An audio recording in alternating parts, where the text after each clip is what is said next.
Hey guys, Alex here. How you going? Right, so we're just preparing the motor for before we launch the boat, and we dry fired it, but with water running into the intake, and there was no water coming out the exhaust. I felt the water pump housing, which is down here. I felt this is a little bit hot, and yeah, so I opened it up, and basically what we have is the I'm not sure how long it's been sitting. I mean, I haven't used it personally myself, so basically we've had that disintegrate.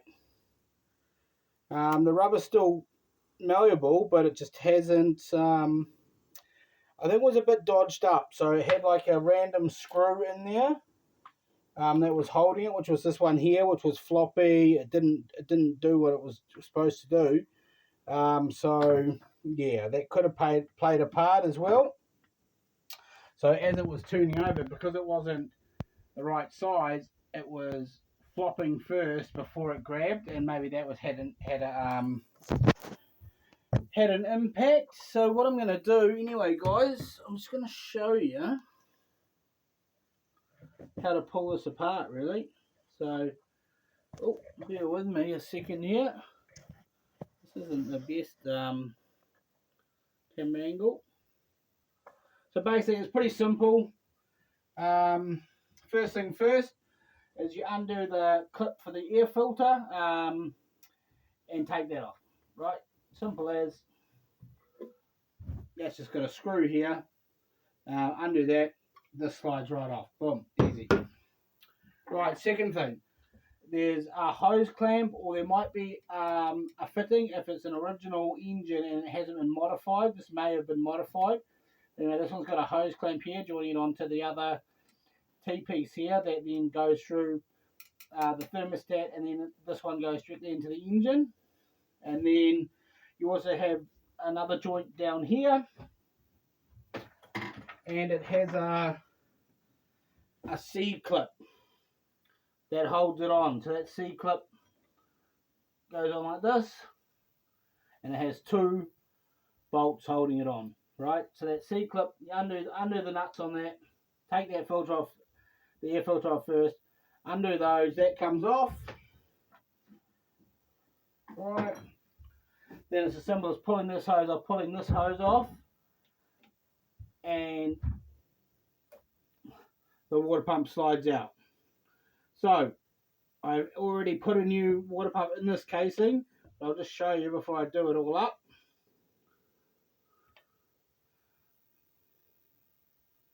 So it's pretty simple. Just go buy the new water pump. This is a bukh DV10, and the company you can get it from is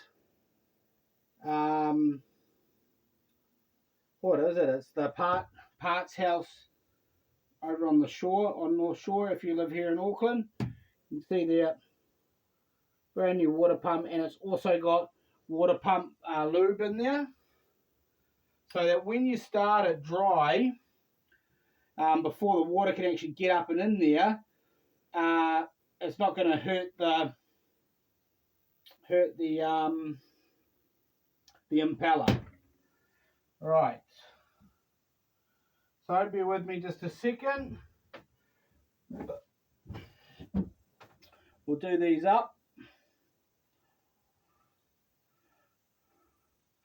Then we'll put it back together. It's all pretty simple. 13mm spanner is what the bolts are. Just a flat head on the pump here.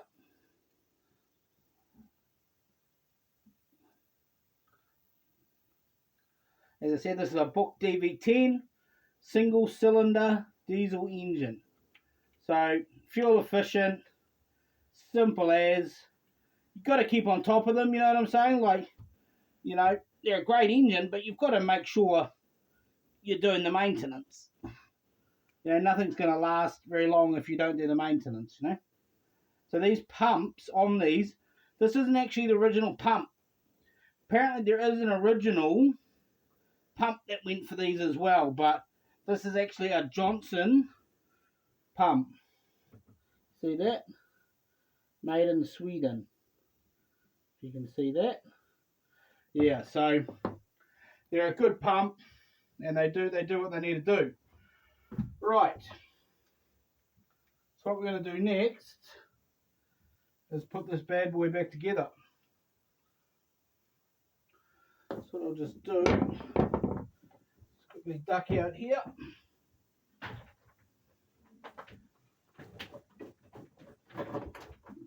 Grab me a kneeling pad.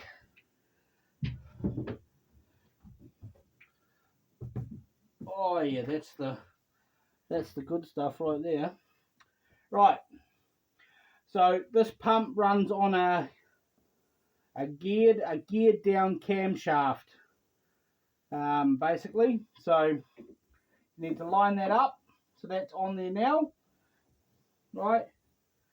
And I think even before putting the hoses on, I would be looking at getting these bolts started, because there's not a lot of room.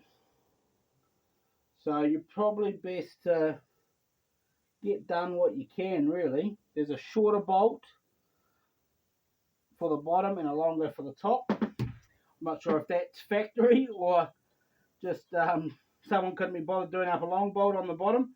And I must say the bolt on the bottom was a little loose when I undone it. So whether that's, as I said, it's a bit trickier to get to, whether someone was just over it, or what the buzz was there, we're not so sure. But anyway, we'll stick with it because that's what's there. Still getting a few good turns in there. So that's clipped on. So now we'll just grab our 13, trusty old 13, and start spinning away. So like, there's a bit of room in there. It's not too bad. No, it's not perfect, but I've certainly had a lot worse situations in my life than this one. You can even kind of get the ring spanner on there, but go up the other side as well. Don't do them up too unevenly. That one's on nicely. That one was slightly bigger. So for that one, I'll just grab my 14.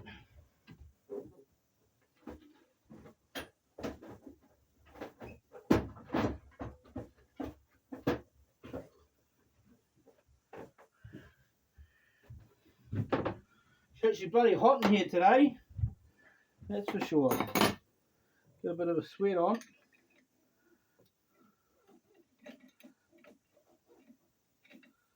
Not much of a breeze today in the in my yard.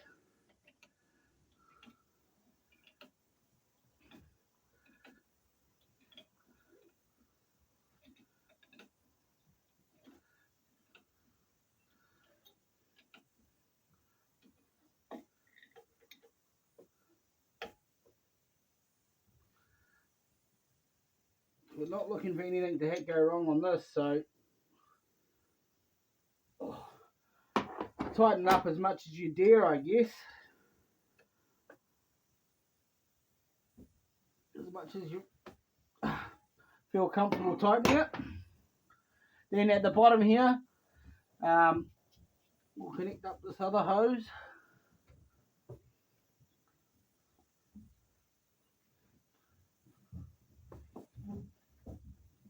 Which has a hose clamp here.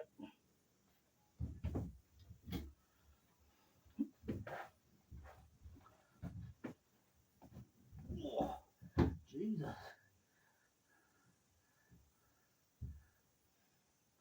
I'm not gonna lie, that's a bit stiffer than I thought it was coming off. The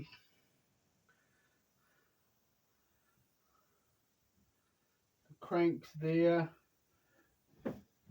pretty sure that's how she was sitting. Get that one back on. Oh. Yeah, I mean that went on perfectly. So I'm pretty sure we're sitting in the right position. But that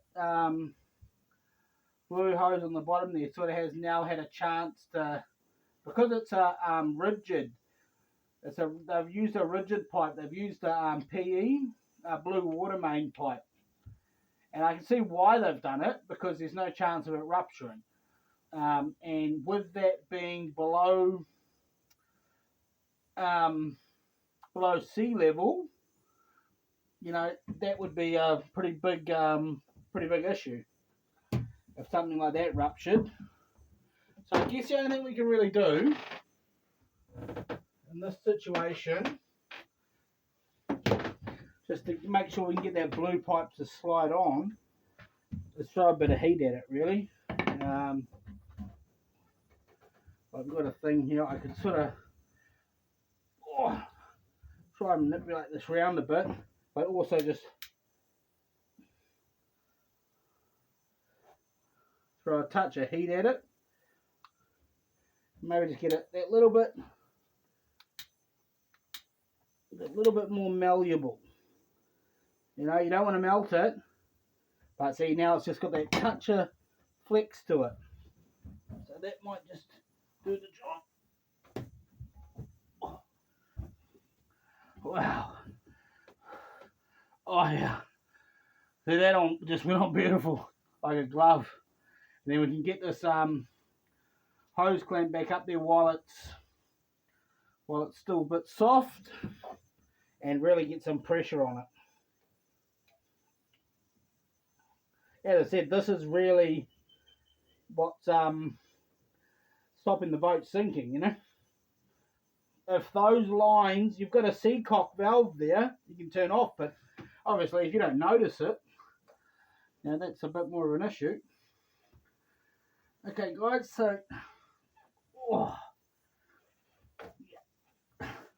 that's nice and tight. We've got the new impeller in. We've reconnected up all the hoses, so we're happy there. Actually, one thing I'm just going to do, guys, before I do this, and I was going to do this, so I'm just going to pull this hose off and do it. Ooh, there's even a bit of water in there, bit of stuck back. So what I've got here is just a little air compressor. I'm just going to try to blow through this line just to make sure nothing's blocked down there.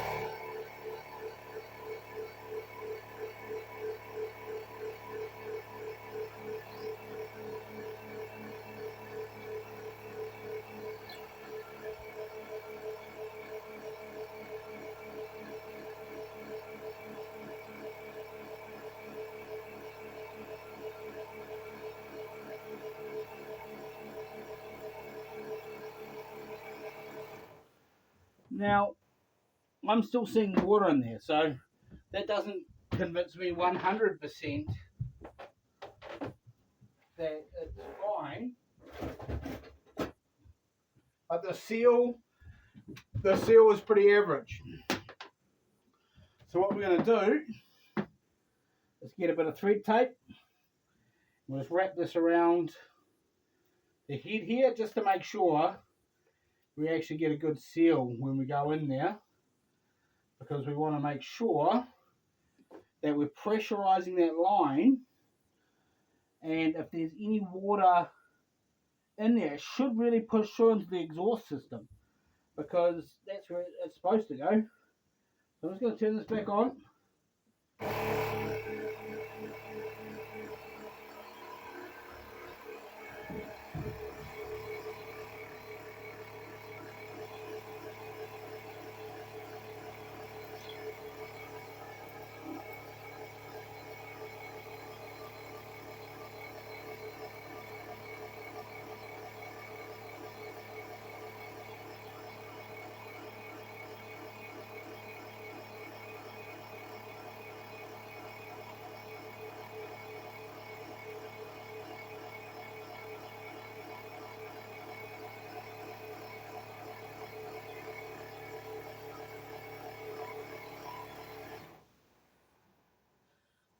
Now I can't be sure on that. Now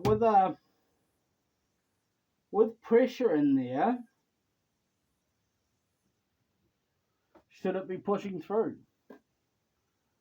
I mean, it would take a reasonable amount of pressure. It's got to come out there, out the exhaust. Oh, it goes back out the top there. That's the pressure relief. I mean, the oil's all good. Not worried about that.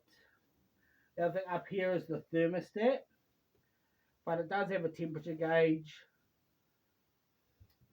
I think, guys, we're just gonna keep an eye on it and pretend like, because I mean, I don't know, to take this off down here behind this flywheel, oh man, that looks like a nightmare. And I did talk to the lady at Bukh about it, and she sort of said they can block, but you know, it's not that common. I guess all I've got to do, keep an eye on the temperature gauge. See, that could be, it could just be going in there and circulating, coming back. I mean, this is where the actual where the thermostat is that releases the water. So that's a thermostat there, and then see, to get into this other bit down there, you know, isn't a fun job. So I think I'm just gonna kind of be happy with that for now. You know, when I launch it, just keep an eye on the temperature gauge. It does have an alarm here, so it does have an oil thing. It's got the oil battery pressure, but on the other side it's got the temperature gauge, but it does have an alarm, temperature alarm, and the alarm here. And on the other side here, there is also a temperature gauge. So even if you're outside, you can see it. So from inside you can see it, from outside you can see it. So you're pretty safe there. Just make sure you've got a good anchor, I guess, in case it's in case you got to throw the thing down. So the other thing we've been doing, we'll just put this cover back on. Like as I said, the engine, it seems like a pretty good engine. I've got no sort of qualms there, to be fair. You know, I'm pretty impressed thus far. That looks good. That's all back together. Up here's the decompression, so you can do that when you start it to decompress. It does have like an oil change. Sorry, an oil change thing here, and a grease gun. Grease gun here, which goes down to the shaft bearings. So that's good. So you can sort of keep on top of everything. Yeah, so that's actually pretty good. So I'm happy about that. It was $50 for the impeller. So it wasn't expensive. I was thinking it would be more. Especially, and I wasn't even sure I was going to be able to get the thing. I went to Burns Co and that, and Smart Marine and nothing. So, but luckily they pointed me in the right direction. So that's mint. We can't complain about that. So anyway, there you go. That's the Bukh DV10. That is how to change the impeller. Yeah, as you can see, like most of them are set up, so it's easy for oil change, everything like that. So before I launch, I'll do the oil and just check everything else, check the belts are okay, everything like that, and we should be good to go. And that's pretty much it. So yeah, we're getting close, so stay tuned. Soon we'll be out and about, sailing about, and having a good time. So yeah, keep watching, click subscribe, follow us on Twitter, on Facebook, and also on Patreon. If you like our episodes and you want to donate a couple of dollars a month, we would appreciate it. But if you don't, that's fine. Just keep watching along and enjoy. But yeah, thank you so much.